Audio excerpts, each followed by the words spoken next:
శ్రీకాకుళం టీడీపీలో టికెట్ల చిచ్చు సాగుతోంది. వెలమ వర్సెస్ కాపు నేతల మధ్య ఆధిపత్య పోరు కొనసాగుతోంది.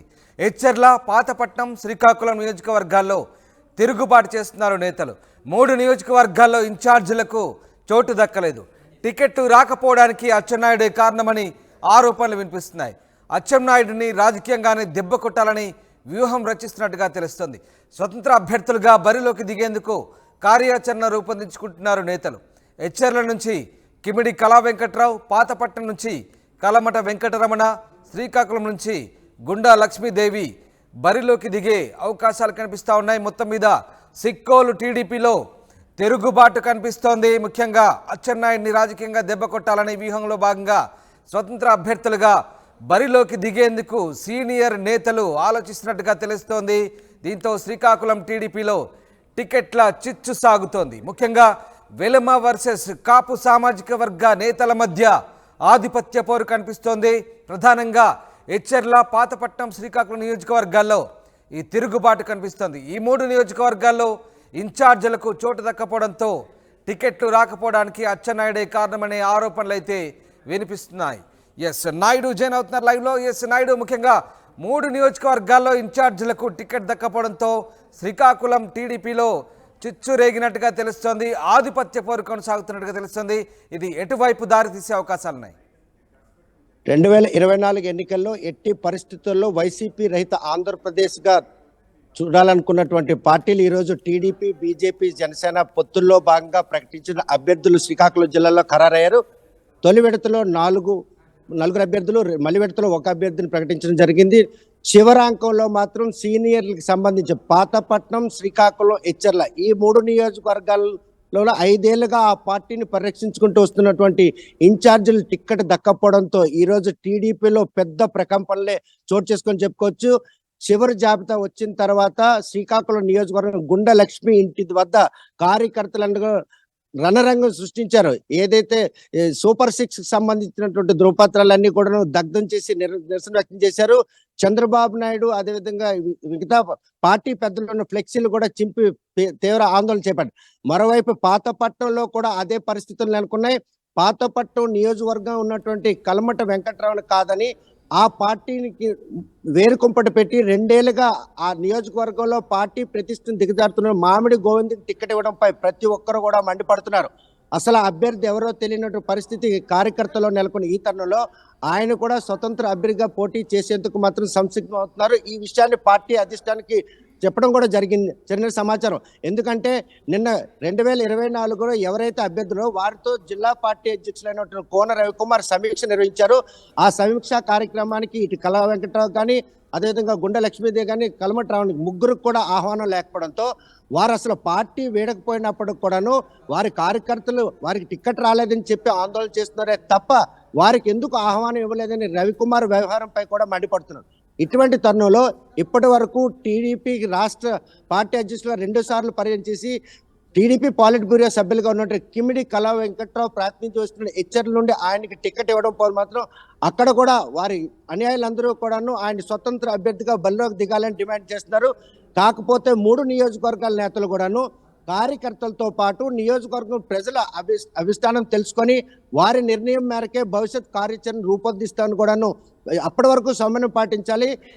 ఏదైతే 3 నియోజకవర్గాల్లో టిక్కెట్లు కొత్త అభ్యర్థులు ప్రకటించారో వారిని ప్రకటించినట్లే సమాచారం కూడా తమకు ఇవ్వలేని దిగులు వారిని వెంటాడుతుంది. పార్టీ అధిష్టానం వారు ఇన్ఛార్జీలుగా ఉన్నారు, వారికి టిక్కెట్లు ఇవ్వకపోతే ఎందుకు ఇవ్వలేదు ఒక కారణం చూపించాలి. కొత్త అభ్యర్థులకు ఇవ్వడానికి గలటువంటి ఒక ఏదైతే గెలుపుకి వాళ్ళు ఏ విధంగా నాయుడు ఈ మొత్తం వ్యవహారానికి అచ్చెన్నాయుడే కారణం అంటూ ఆరోపణలు వస్తున్నాయి. అచ్చెన్నాయుడిని కూడా రాజకీయంగా దెబ్బ కొట్టే వ్యూహంలో భాగంగానే వీళ్ళంతా కూడా ఇండిపెండెంట్గా బరిలోకి దిగేందుకే కార్యాచరణ రూపొందించుకుంటున్నట్టుగా తెలుస్తుంది. సో ఓవరాల్గా అచ్చెన్నాయుడు పాత్ర ఏంటి, అలాగే వీళ్ళు ఇండిపెండెంట్గా బరిలోకి దిగే ఛాన్స్ కనిపిస్తుందా? రామ్దాస్, ఇది ఇప్పటి వైరం కాదు. టీడీపీలో మాత్రం గత 40 ఏళ్ళలో కిమిడి అదేవిధంగా కలమట గుండా మధ్య అదేవిధంగా కింజరాప్ ఈ 4 కుటుంబాల మధ్య మాత్రం ఈ రాజకీయ వైరం ఉంది. 2 పర్యాయాలు రాష్ట్ర పార్టీ అధ్యక్షుడిగా కిమిడి కళా వెంకట్రావు ప్రాతినిధ్యం వహించిన శ్రీకాకుళం పార్లమెంటరీ పరిధిలో లేకపోవడంతో ఆయన ఆ పార్టీని ఇనుమునిం చేసుకుంటూ వచ్చి ఇప్పటివరకు పార్టీని డ్యామేజ్. ప్రస్తుతం పార్లమెంటరీ కాన్స్టిట్యున్సీ పరిధిలో ఉన్నటువంటి 7 నియోజకవర్గాల్లో ఇప్పటి వరకు పొత్తుల్లో భాగంగా ఒక బీజేపీ కానీ టీడీపీకి ఇచ్చే పరిస్థితి లేదు. అచ్చెన్నాయుడు రాష్ట్ర పార్టీ అధ్యక్షుడిగా ఉన్న నేపథ్యంలోనే ఈరోజు కిమిడి కుటుంబంతో పాటు కళా కుటుంబం, గుండె కుటుంబాన్ని పూర్తిగా రాజకీయంగా దెబ్బతీసేందుకు ఆయన ఈ వ్యూహం పన్నారు.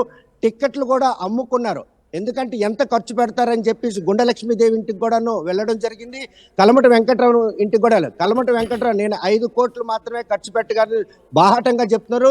గుండె లక్ష్మీదేవి దగ్గర కూడాను విజయవాడ నుండి ఒక పార్టీ సంబంధించినటువంటి నాయకుడు వచ్చారు. ఎంత వెచ్చిస్తారంటే 5 కోట్లు మాత్రం వెచ్చిస్తానని చెప్పారు. ఇది చాలదని సూచించేసినప్పుడు కూడా తిరిగి ఎంత కావాలి అన్న విషయం చెప్పకుండానే కొత్త అభ్యర్థి పొత్తుల్లో భాగంగా బీజేపీ జనసేనకి ఇచ్చినా కూడా, ఎందుకంటే శ్రీకాకుళం నియోజకవర్గాన్ని బీజేపీ అభ్యర్థులు డిమాండ్ చేస్తున్నారు. 2014లో తమకు పోటీ చేసే అవకాశం లేదు, 2024లో పొత్తులు పెట్టుకుంటున్నాం కాబట్టి ఈసారైనా మాకు పోటీ చేసే అవకాశం ఉండి శ్రీకాకుళం పార్లమెంటరీకి ఉన్నటువంటి ఎంపీ రామ్మోహన్ నాయుడు దృష్టిలో కూడా ఇది తీసుకెళ్ళడం జరిగింది. అయినప్పుడు కూడా పొత్తుల్లో భాగంగా ఆ 2 పార్టీలని ప్రాతిపదిక తీసుకోకుండా ఈరోజు టీడీపీ పార్టీని ప్రతిష్టని భంగం కలిగించే విధంగా వేరు కుంపటి పెట్టి రెండేళ్లుగా ఈ పార్టీని దెబ్బతీసి ఇన్ఛార్జీల మాట కూడా వినకుండా గొండు శంకర్ కావచ్చు, పాతపట్నంలో ఉన్నటువంటి మామిడి గొంతు కావచ్చు, వీళ్ళిద్దరినీ క్రమశిక్షణలో భాగంగా చర్యలు చేపట్టాలని అధిష్టానికి చెప్పినప్పుడు కూడా వారిపై చర్యలు తీసుకోకుండా చివరాంకంలో పొత్తుల్లో భాగంగా జనసేన, టీడీపీ,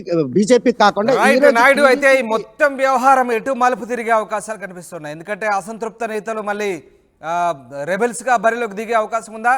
ఓవరాల్ గా తెలుగుదేశం పార్టీకి ఏ రకంగా ఈ రాజకీయ పరిణామాలు సంక్రమించే అవకాశాలు కనిపిస్తున్నాయి?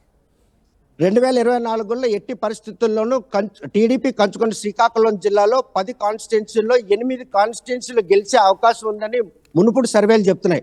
ఏదైతే ఈ సీట్లు అంటే అభ్యర్థులు ప్రకటన తర్వాత మాత్రం ఈరోజు ఇప్పటికే చూస్తే కనుక పాలకొండ, పాతపట్నం ఈ రెండుతో పాటు ఏదైతే హెచ్చర్ల ఈ ధర్మాన్ ప్రసాద్ బలమైనటువంటి శ్రీకాకుళం, హెచ్చర్ల నర్సన్పేట సంబంధించినట్టు కృష్ణదాస్, అదే సీదిరాపల్ల పలాస, ఇవన్నీ కూడా సిట్టింగ్లకు ఇవ్వడం జరిగింది. ఇటువంటి తరుణంలో వారిపై తీవ్ర అసంతృప్తి ఉన్నటువంటి తరుణంలో ఎవరైతే ఇన్ఛార్జ్ ఉన్నో వారికి కనుక టికెట్లు ఇస్తే టీడీపీ గెలిచే అవకాశాలు ఉన్నాయి.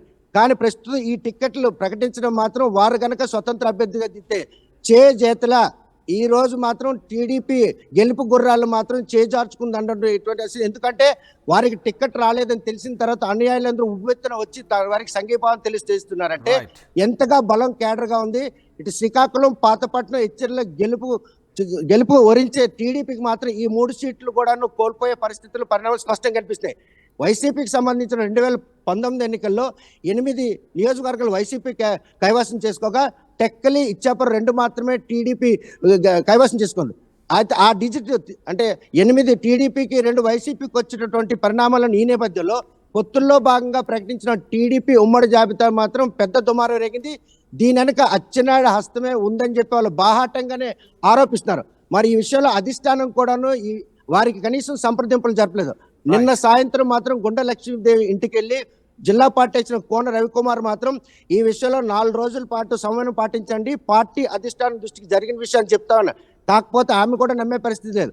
పార్టీ కనీసం తనకు టికెట్ ఇవ్వట్లేదు, గుండు శంకర్కి ఇస్తామని విషయం ఫోన్ చేసి చెప్పే సమయం కూడా కేటాయించలేదంటే 40 ఏళ్ళ పాటు ఆ పార్టీని పరిరక్షిస్తూ తమ ఆస్తులు కోల్పోతున్న తమకు ఇటువంటి అవమానం చేయడం ఎంతవరకు సభ గుండె లక్ష్మీదేవి వాపోతున్నారు.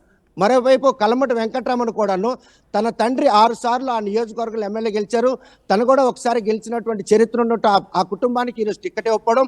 కళా వెంకట్రావు ఇటు రాజా ఉనుకూరుతో పాటు హెచ్చర్ల కాన్స్టిట్యున్సీని టీడీపీకి కంచుకొట్టుకుంది. ఆయన ఈ నియోజకవర్గంలో 3 నియోజకవర్గాలు ఈ జిల్లాలో 3 నియోజకవర్గాలు కాపు సామాజిక వర్గం గట్టిగా ఉన్న ప్రతి నియోజకవర్గంలో ఆయనకి శాసించేటటువంటి ఒక శక్తి ఉంది.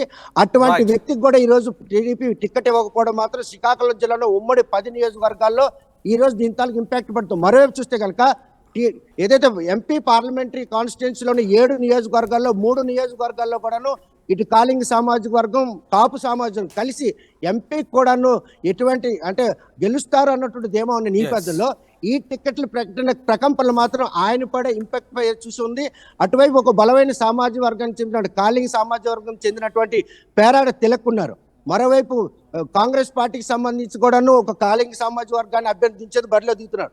ఇది చూస్తుంటే ఈ రోజు ఈ కాలింగులు కనుక ఒకటైనట్టయితే వీరు చేసినటువంటి ఈ ఏదైతే ఆకృతి దీన్ని మాత్రం తీవ్రంగా తిప్పికొడతారు. Right. అచ్చెన్నాయుడే దీంట్లో కీలక పాత్ర పోషించారు. ఎందుకంటే ఆయన రాష్ట్ర పార్టీ అధ్యక్షులుగా ఉన్నారు. శ్రీకాకుళం జిల్లా నైసర్గికంగా పార్టీ బలోపేతాలు తెలుసుకోవడాను ఒకవేళ అధిష్టానికి ఆ నివేదిక లేకపోయినా ఆయన చొరవ తీసుకొని ఎవరైతే పార్టీకి భంగం కలిగించే విధంగా వేరుకుంపటి పెట్టినటువంటి మామిడి గోవింద్ కానీ గొండు శంకర్ కానీ వీళ్ళకి టికెట్లు ఇచ్చే విషయంలో సిట్టింగ్లు మాత్రం సమాధానం చెప్పాల్సి ఉంది. ఆ సమాధానం చెప్పే విషయంలో పార్టీ వైఫల్యం చెందడమే ఈ రోజు ఇంత దుమారం రేగడానికి కారణం చెప్పుకోవచ్చు. Right, thank you very much Naidu, thanks for the update. ఇది మొత్తం మీద శ్రీకాకుళం టీడీపీలో అయితే టికెట్ల చిచ్చు కొనసాగుతుంది. వెలిమ కాపు నేతల మధ్య ఆధిపత్య పోరు సాగుతుంది. ముఖ్యంగా ఎచ్చెర్ల, పాతపట్నం, శ్రీకాకుళం నియోజకవర్గాల్లో తిరుగుబాటు చేస్తున్న నేతలు ఈ 3 నియోజకవర్గాల ఇన్ఛార్జీలకు చోటు దక్కపోవడంతో టికెట్లు రాకపోవడానికి అచ్చెన్నాయుడే కారణమనే ఆరోపణలు వినిపిస్తున్నాయి. ఆయన రాజకీయంగా దెబ్బ కొట్టేందుకు స్వతంత్ర అభ్యర్థులుగా బరిలోకి దిగి తమ సత్తా చాటేందుకైతే నేతలు కార్యాచరణ రూపొందిస్తున్నారు. ముఖ్యంగా కిమిడి కళా వెంకట్రావు ఎచ్చెర్ల నుంచి, కలమట వెంకటరమణ పాతపట్నం నుంచి, గుండా లక్ష్మీదేవి శ్రీకాకుళం నుంచి స్వతంత్రులుగా బరిలోకి దిగే అవకాశాలు అయితే కనిపిస్తూ ఉన్నాయి. అయితే అధిష్టానం మరి వీరిని బుజ్జగిస్తుందా, లేదంటే వీళ్ళు రెబెల్స్గా బరిలోకి దిగి పార్టీని దెబ్బతీస్తారని మాత్రం ప్రస్తుతం చర్చనీయాంశంగా మారుతోంది శ్రీకాకుళంలో.